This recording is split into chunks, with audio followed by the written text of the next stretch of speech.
제가 한 열흘 전쯤 갑자기 모르는 전화번호로 전화 한 통을 받았습니다.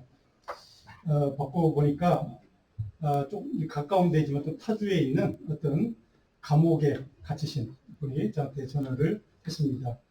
뭐 여러 가지 사정이 있는데 얘기를 듣고 보니까 자기는 이제 본인 말씀이 억울한 누명을 쓰고 재판을 받고 이제 감옥살이 하고 있는 중인데 제가 좀 원통하고 굉장히 억울해서 날마다 이제 크리스찬이 부르짖고 기도하다가 제 번호를 제가 이제 좀 오래전에 감옥 프리즌 미니스트 하는 분 어떤 분의 요청으로 부탁으로 제가 제 이제 번호를 한번 드린 적이 있는데 그것을 보신 것 같아요. 그래서 연락을 하시면서 이제 두 가지 기도해달라는 내용과 이제 좀 도와달라는 내용인데 이제 이미 비었으니까 도와드릴 방법은 없고 이제 누가 그 가까운 데 계신 분 좀 신방도 하시고 찾아가서 면회도 하면서 이렇게 좀 대화라도 나눴으면 좋겠다 싶어서 제가 이제 가까이 있는 우리 목사님을 제가 소개해드리고 이제 그리고 이제 끊었는데 참 너무 억울하다는 것, 또 원통하다는 것, 울부짖고 통곡하다가 하나님께 기도하는 것이 아니라 원망하고 불평하고 또 하나님 앞에 탄식하는 그런 심정으로 이제 지내시는 그런 분이었습니다. 전화상으로 그분 얘기만 이제 들었으니까 자세한 우여곡절은 모르겠지만 그분의 이야기를 들으면 참 그분의 고통과 아픔이 제게 느껴지는 그래서 마음이 참 무거웠습니다. 여러분 아시는 것처럼 저는 최근에 우리 성도님들 한 번씩 몇 분 만나면서 교제를 나누는 시간을 갖고 있습니다. 물론 대화의 내용은 교회에 관한 얘기 여러 가지 있죠. 근데 개인적인 삶의 이야기 그리고 기도 제목 등 이런 것들을 같이 이제 나누기도 하고 성도님들의 다양한 삶의 이야기를 이제 듣기도 하고 그러면서 제가 확인하고 깨닫는 것 한 가지가 있습니다. 뭐냐면 내가 인생의 어려운 문제나 힘든 일들을 다 경험하고 살아가고 있고 그리고 누구에게도 쉽게 드러내고 말하기 힘든 그런 아픔과 어떤 많은 그 아픔의 상처들이 누구에게든 다 한 가지씩 한두 가지는 품고 살아가는구나. 이러저런 개인적인 이제 기도하는 제목들도 있고 목회자 이상으로 이렇게 말씀 이렇게 들으면서 제가 느끼는 것은 우리 교회를 위해서 여러 가지 생각도 많이 하시고 또 교회와 또 저희 집사람과 저를 위해서 진심으로 걱정해 주시고 또 기도하시면서 또 교회에 대해서 또 바라고 또 간절히 또 구하는 그런 것들을 마음속에 품고 계시는 것도 제가 이제 듣고 있습니다. 교회를 아끼고 사랑하는 마음으로 교회에 대한 또 여러 가지 좋은 다워에 대한 또 여러 가지 이제 좋은 말씀도 또 쓴소리도 이렇게 해주시는 것을 이렇게 보면서 제가 느끼는 것은 목회자로서 제가 좀 부끄럽다는 생각을 많이 했습니다. 이유는 그러면서 이제 제 스스로 이제 책망도 하고 이런 시간을 이제 보내고 있습니다.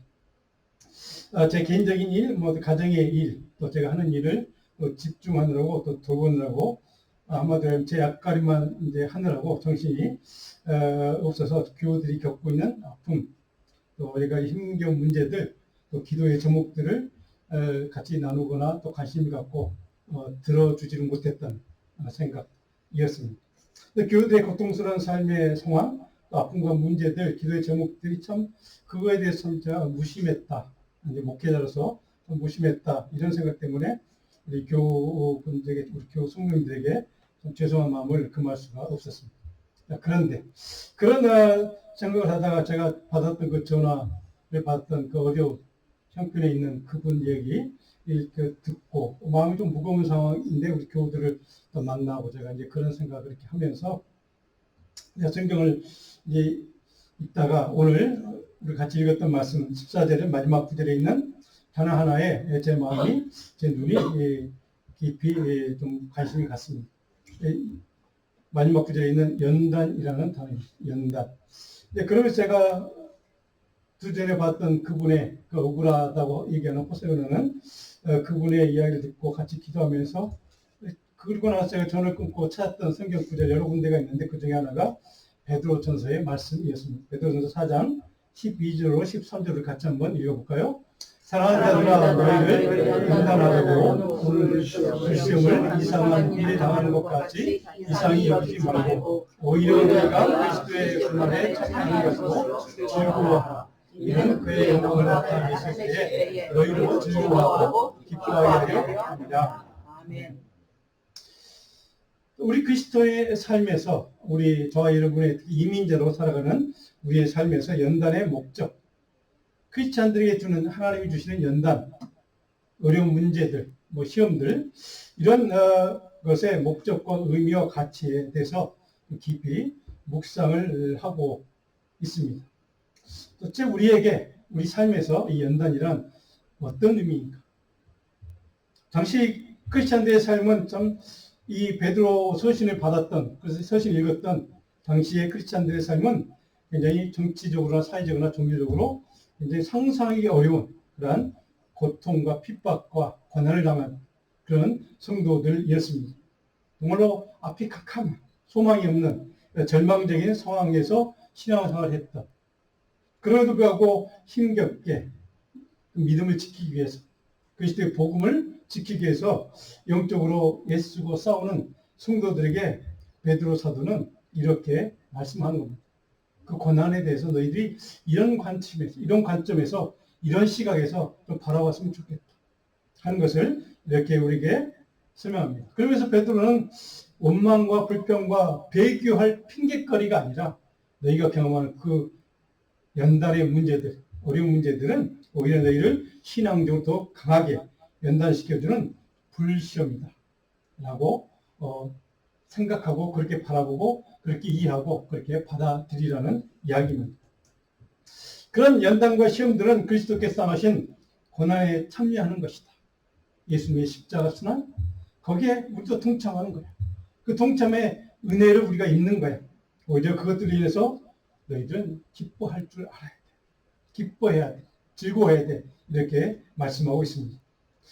베드로가 선포한 이 말씀은, 이 메시지는 오늘 우리가 읽은 본문 히브리서 기자가 하고 싶은 말씀과 메시지와 동일한 내용이기도 합니다. 히브리서 교회 성도들이 처한 당시 상황 마찬가지였습니다. 디아스포라 유대인들 영적으로 엄청난 핍박과 탄압을 받았고 그리고 그들의 사회적인 삶 자체도 힘겨웠던 이민자의 삶을 살았던 그들의 삶의 현실은 말할 수 없는 고통, 고난, 아픔, 연단에 연속된 그런 순간들을 그들은 살아가고 있습니다. 그들에게 히브리서 기자는 바로 베드로가 말씀했던 것처럼 동일한 내용의 말씀을 우리가 잘 아는 대제사장이라는 단어, 핵심 키워드를 가지고 쭉 설명하면서 바로 그것을 너희의 영적 연단의 기회로 삼도록 그렇게 고면하는 말씀이기도 합니다. 그런 어려운 상황에서 그들이 당하는 연단의 불시험을 이겨내기 위해서는 어떤 믿음의 가치, 어떤 성경의 가치를 붙들고 살아야 되는가. 이것을 우리에게 말씀하는 내용들로 쭉 채워져 있습니다. 오늘 1절로 4절 우리가 읽지 못했던 앞부분, 이 구약시대 대제사장은 어떤 존재인가를 설명을 쭉 해주고 있습니다. 여러분들 읽어보시면 아시겠지만 이스라엘 역사에서 전통적으로 대제사장은 그들의 사명과 책무, 역할에 대해서 이것이다 라고 설명을 먼저 해주고 있습니다. 그리고 대제사장이란 전 대제사장으로 쓰임받았던 아론처럼 광야 세대의 불신앙과 불순종과 반역과 마음이 굳어졌던 황폐인 심령을 가졌던 이스라엘 백성들 40년 동안의 광야의 삶을 살았던 그들의 죄를 대속하고 그들 죄를 용서해주는 그런 삶을 살기 위해서, 그런 일을 감당하기 위해서, 특수한 사명을 감당하기 위해서 하나님께 부름받은 존재가 대제사장이야. 이렇게 설명을 해주고 있습니다. 대제사장으로 하나님에 의해서 부름받은 존재가 바로 예수 그리스도라는 말씀을 하기 위해서 구약시대 바로 대제사장 이야기를 지금 시작을 한 겁니다. 대제사장으로 오신 메시아 예수 그리스도께서 우리 인간의 죄를 용서하시고 대속하기 위해서 자신을 속죄제물로, 희생제물로 자기를 드리기 위해서 그렇게 오신 분이 예수 그리스도야. 그분이 대제사장이라고 하는 것을 이렇게 말씀하고 있습니다. 그러면 대제사장으로 오신, 자기를 희생하기 위해서 이 땅에 오신 예수 그리스도, 그분이 우리에게 행하신 일은 무엇입니까? 우리가 잘 알고 있는 내용입니다. 오늘 설교를 때 보시면 첫 번째로 제가 적어놓은 내용입니다. 십자가의 연단을 통과해서 우리에게 영원한 구원과 생명을 주신 대제사장, 그분이 바로 예수 그리스도다.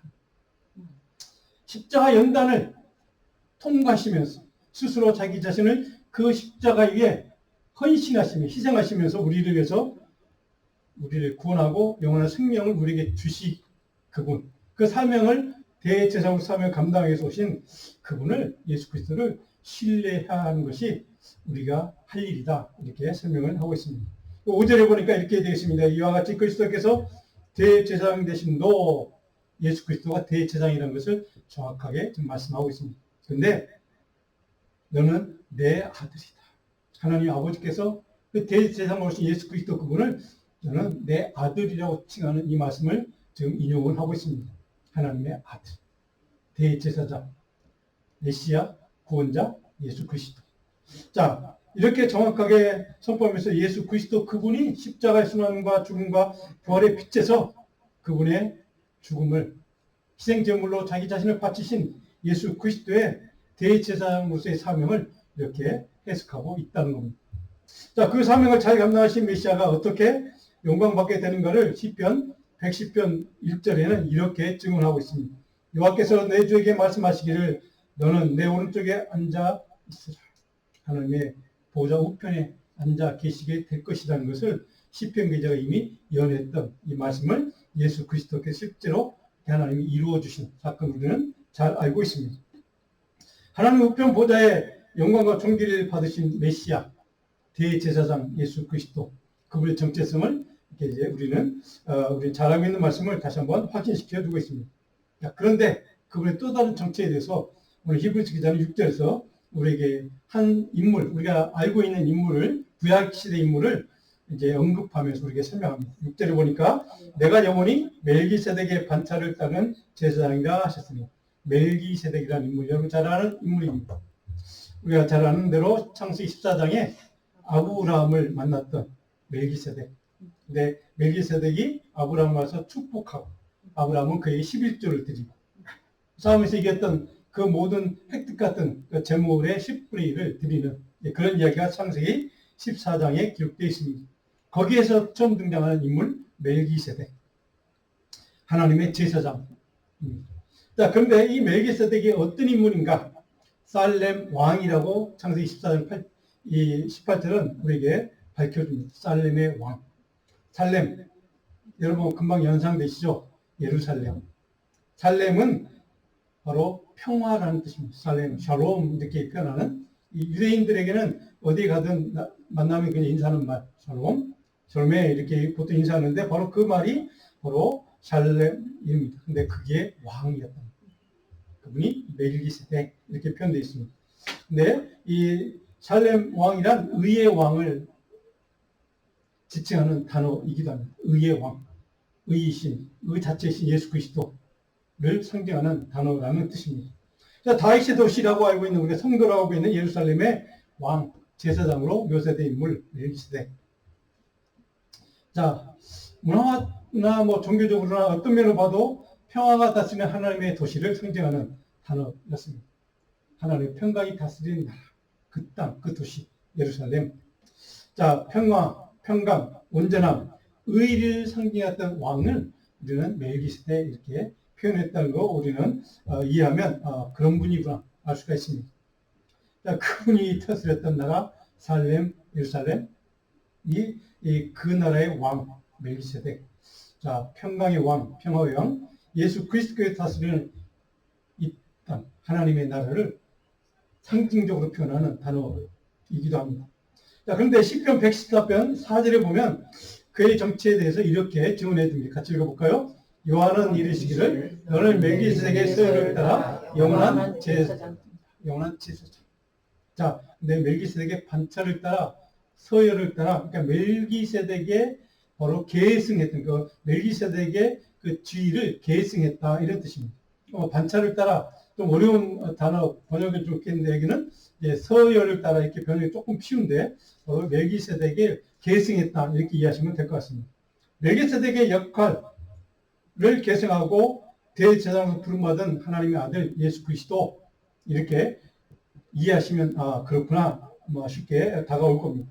자, 십자가 순환을 기꺼이 받아들이신 그분, 아버지 하나님의 뜻에 순종해서 자기의 뜻은 피해갔으면 좋겠는데 이 잔을 내게서 옮겨주기를 하나님께 기도했던 예수님, 그럼에도 아버지의 뜻이라면 나는 거기에 순종하겠다고 하는 고난의 순간에, 연단의 순간에 하나님의 뜻에 순종하는 믿음을 선택했다. 그래서 하나님의 놀라운 구원의 역사를 우리에게 허락하신 일종을 베푸시는 그러한 대제사장 역할을 했던 예수 그리스도를 우리는 여기에서 발견하게 됩니다. 자, 그분에게 하나님은 어떤 사명을 맡기셨는가? 7절에 보니까 그의 경건하심으로 말미암아 들으심을 얻었다. 이 대제사장의 사명을 감당한 그분에게 하나님은 그의 경건하심으로 말미암아 들으심을 얻었다. 무엇을 강구하든지 예수님께서 강구하고 외치는 것은 다 응답해 주셨다 하는 말씀입니다. 자, 근데 여기에 조건이 있죠. 전제 조건이 뭡니까? 그의 경건, 예수 그리스도의 경건, 다른 말로는 예수 그리스도의 신실한 믿음.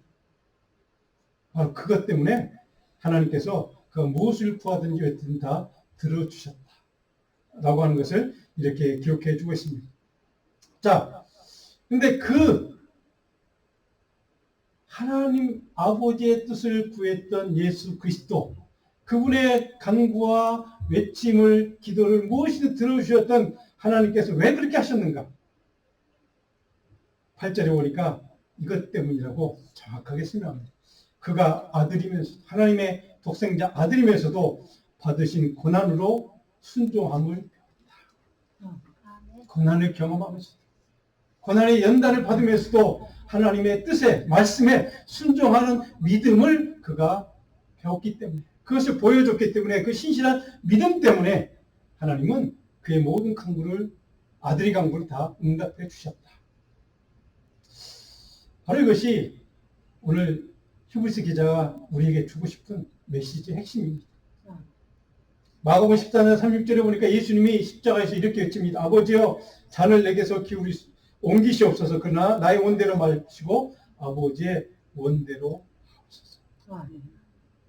이 순종하는 믿음의 모습 때문에, 그 예수 그리스도의 신실하신 믿음 때문에 그의 모든 간구도 다 기꺼이 아낌없이 하나님 아버지께서 응답해 주셨다는 겁니다.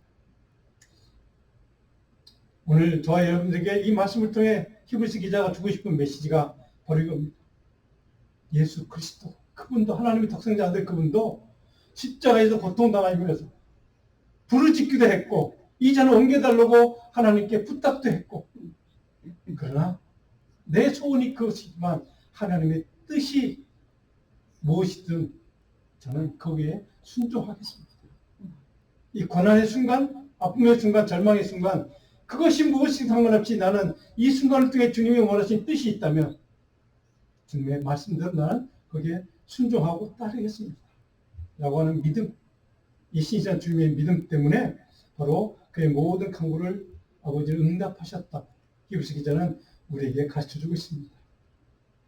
오늘 저와 여러분들에게 주님이 요구하시는 것, 우리가 어떤 정말 아까 말씀드린 그분처럼 억울하게 누명을 써서 정말 억울한 원통한 마음으로 감옥살이하고 있는 그분의 상황, 그분의 사정, 우리가 남에게 말할 수 없는, 말 못할 그런 사정을 갖고 정말 아픔을 마음속에 품고 눌러가면서 살아가는 우리의 삶의 현실, 이런 모든 순간들, 그런 어려운 문제들을 경험할 때 오늘 히브리서 기자는 우리에게 하나님을 향한 신실한 순종의 믿음을 배우라는, 그럼에도 불구하고 하나님의 뜻, 하나님의 생각, 하나님의 방향, 하나님의 섭리, 이것들에 순종할 수 있는 믿음으로 우리가 주님 앞에 살아가는 겁니다.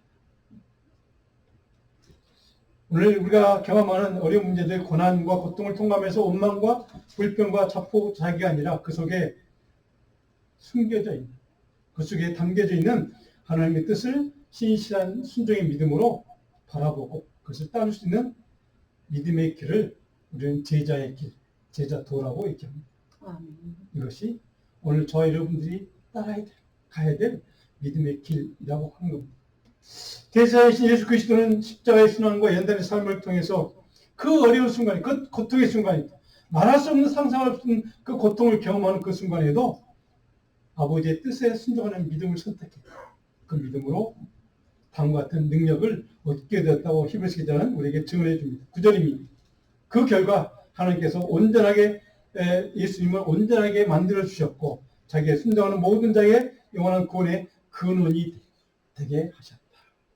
그 결과 예수님은 온전한 존재, 그리고 예수님께 순종하는 모든 자에게 영원한 구원의 은총을 베푸는 능력으로 그러한 아들의 고난을 그에게 맡기셨다. 이렇게 설명을 하고 있습니다. 하나님 앞에서 온전한 존재, 동시에 그에게 신실한 믿음을 순종하는 모든 우리들에게, 모든 믿음의 사람들에게 영원한 구원의 은총을 베푸는 하나님의 그 주권, 통치권, 그것을 아들에게 맡겨주셨다.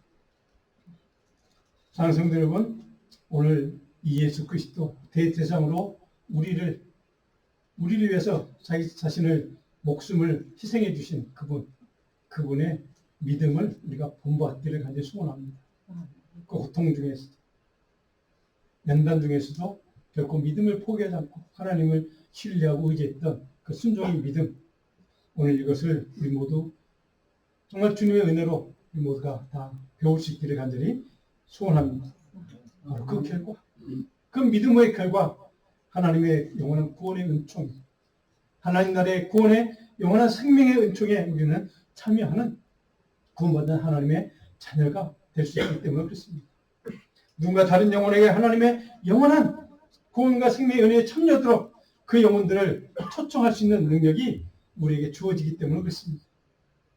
누군가 한 사람이 고통을 당하고 고난을 당하고 연단을 당하는 어떤 한 영혼에게 바로 이분 때문에 나는 영원한 생명을 누릴 수 있었다. 영원한 평강을 얻을 수 있었다. 영원한 하나님 나라의 복을 누릴 수 있게 되었다고 그 한 사람에게 증언하고 증거하는 믿음의 삶. 이것이 오늘 저와 여러분들의 삶이 되기를 주님의 이름으로 간절히 축복합니다. 아멘. 이런 믿음의 삶을 살기 위해서 우리에게 어떤 영적인 가치가 필요한가? 오늘 크게 설교는 제가 두 번째, 대제사장 그리스도를 본받아 영적인 성장, 영적인 성숙을 이루라는 말씀입니다. 그것이 필요하다는 겁니다. 오늘 11절에 보니까 멜기세덱 간에 우리가 할 말이 많지만 너희가 아들에서 이해하지 못할 것 같은 내가 많은 것을 얘기하지 않겠다. 이렇게 하면서 말씀에 둔감한 그들을 좀 책망하는 말씀을 하고 있습니다. 하나님 말씀을 들으면서도 깨닫지 못하고 그 말씀을 믿음으로 순종하지 못하는 너희들을 내가 좀 책망하고 싶다는 이야기이기도 합니다. 그래서 12절에 보니까 너희가 다시 하나님의 말씀의 기초에 대해 가르침을 받아야 할 정도로 하나님의 말씀의 기초까지도 다 까먹고 망각한 너희들 내가 좀 책망하고 싶다. 그런 그들 향해서 히브리서 기자는 13절에 어린아이 같은 자. 그래서 그들은 의의 말씀을 경험하지 못한 자. 진리의 말씀, 내가 순종하기 어렵고 따르기 어렵고 지키기 어려운 말씀은 다 거절하고 정말 쉬운 말씀, 그런 것만 들으려고 하는 너희들, 그런 사람들을 어린아이라고 얘기합니다. 그 14절에 보니까 단단한 음식으로 표현했습니다. 정말 너희가 듣기 어렵고 순종하기 어렵고 따르기 어려운 그 말씀일지라도 그 연단의 순간에서도 자기 뜻보다 하나님의 뜻을 구했던 예수님처럼, 대제사장이신 그 주님처럼 우리에게 주어진 어려운 말씀, 힘든 말씀, 순종하기 어려운 말씀일지라도 그것을 순종하고 지키는 믿음으로 설 때 그것을 장성한 자, 믿음이 성숙한 자, 믿음이 성장한 자, 신앙의 인격이 성숙한 사람, 이렇게 표현하는 것으로 우리에게 말씀을 하고 있습니다. 그래서 14절 마지막에 이렇게 되어 있습니다. 연단을 받아 선악을 분별하는 자들. 그 연단의 목적은 무엇인가? 우리가 그럼 참됨과 거짓, 진리와 가짜를 구분할 수 있는, 분별할 수 있는 영적인 분별의 능력을 우리에게 주기 위해서. 참된 진리를 믿고 진리만 의지하고 진리만 신뢰하고 진리만 따를 수 있는 참된 하나님의 사람으로, 신실한 믿음의 사람으로 너희를 나는 이끌고 싶어. 그렇게 복주고 싶어. 그런 믿음의 삶을 살도록 나는 너희들에게 그렇게 축복하고 싶어. 그래서 내가 너희에게 원하는 것 한 가지, 그 말씀, 너희가 쉬운 말씀이든 어려운 말씀 상관없이 하나님의 말씀, 진리를 온전히 깨닫고 분별하고, 그 말씀이라면, 하나님이 주신 말씀에 그것을 온전히 순종하는 믿음으로 받아들이고 따르고 행하는 그러한 하나님의 신실한 믿음의 사람이 됐으면 좋겠다. 사랑하는 성도는, 저와 여러분에게 주시는 하나님의 말씀입니다. 오늘 저와 여러분들에게 오늘 연단 받는다라고 표현했던 이 연단이라는 단어, 물론 우리가 잘 아는 대로 영적인 훈련을 뜻하는 단어이기도 합니다. 하나님의 영적인 훈련을 통해 자신의 영성과 신앙 인격을 단련하는 신앙 생활을 통해서 연단을 받는 것을 뜻하기도 합니다. 네, 여기서 분별하다는 단어를 다시 한번 기억해 주십시오. 분별한다. 뭘 분별한다? 도대체 무슨 뜻인가? 참된 진리와 거짓과 가짜를 구분해내는 그 영적인 분별의 은혜, 분별의 능력으로 이것을 바울서는 은사라고 표현했습니다. 영적인 분별의 은혜가 우리에게 주어진다는 겁니다. 무엇을 통해서요? 연단의 그 과정을 통해서. 그 연단을 우리가 허락하시는 이유는 바로 이런 은혜와 이런 능력과 이런 하나님의 사람으로 살 수 있는 능력을 주기 위해서 하나님은 그 연단과 고난과 어려움들을 통해서 우리에게 그 분별의 영을 가질 수 있도록, 분별의 능력을 가질 수 있도록 그렇게 허락하신다는 사실을 오늘 히브리서는 우리에게 정확하게 설명해 주고 있습니다.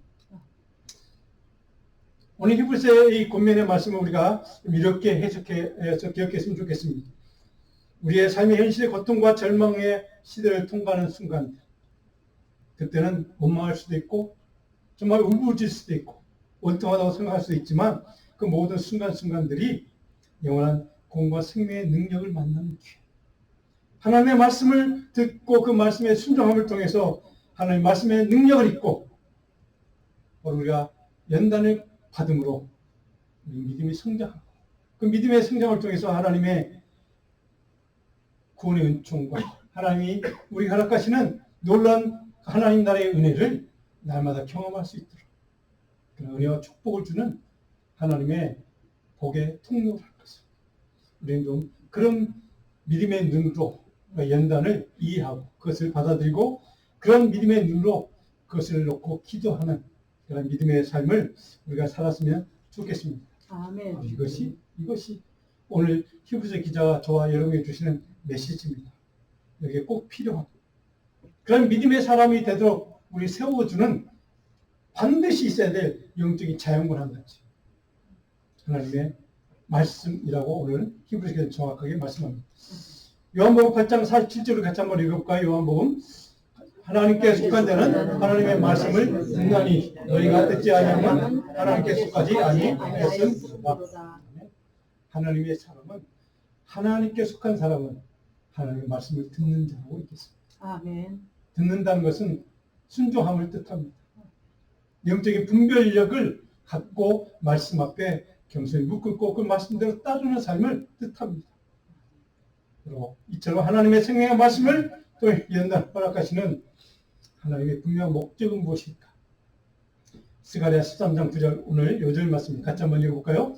내가 그 3분의 1을 물 가운데 던져 금같이 연단하며 금같이 시험할 것이라. 그들이 내 이름을 부르니 내가 들을 것이며 나는 말하기를 내 백성이라 할 것이고 그들은 말하기를 여호와는 내 하나님이시라.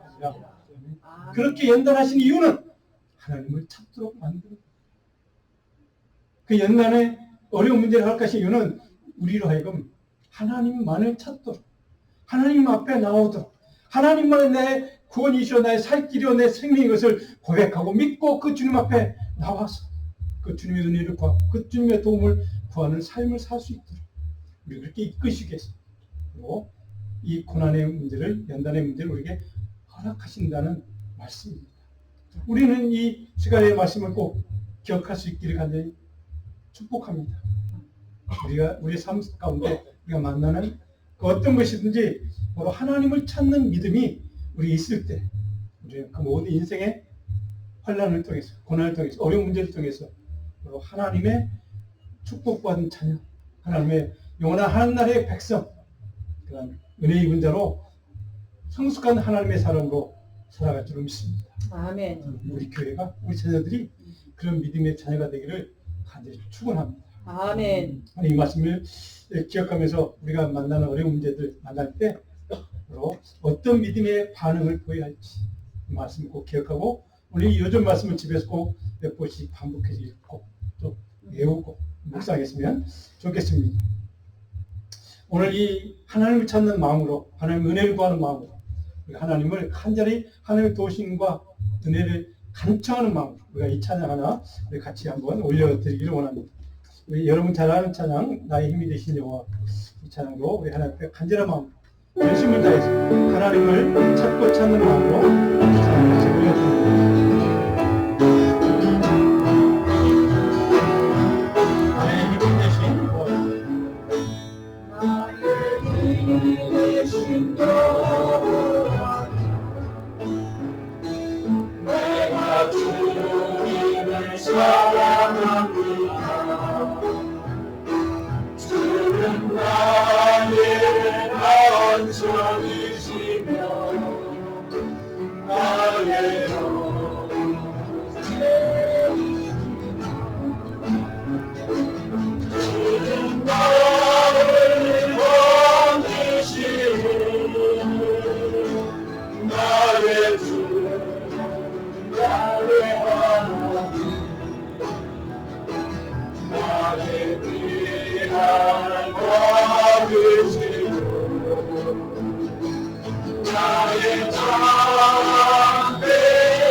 나의